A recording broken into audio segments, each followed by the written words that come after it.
Paris में होने वाली यूरोप की सबसे बड़ी असलहा नुमाइश में इसराइल की शिरकत पर पाबंदी आयद कर दी गई है। इसराइली मीडिया के मुताबिक फ्रांसीसी हुकूमत ने पाबंदी के फैसले से इसराइल की वजारत दिफा को आगाह कर दिया। असलहा नुमाइश यूरो साटोरी इस माह के आखिर में पेरिस में शेड्यूल है, जिसमें इसराइल की भी शिरकत मुतवक्के थी। अलबत्ता अब फ्रांसीसी हुकूमत ने आलमी दबाव पर इसराइल को नुमाइश में शिरकत की इजाज़त देने से इनकार कर दिया है।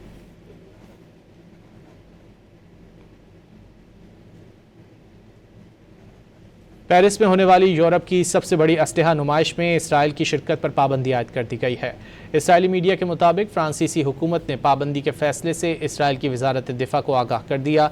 असलहा नुमाइश यूरो साटोरी इस माह के आखिर में पेरिस में शेड्यूल है, जिसमें इसराइल की भी शिरकत मुतवक्के थी। अलबत्ता अब फ्रांसीसी हुकूमत ने आलमी दबाव पर इसराइल को नुमाइश में शिरकत की इजाज़त देने से इनकार कर दिया है।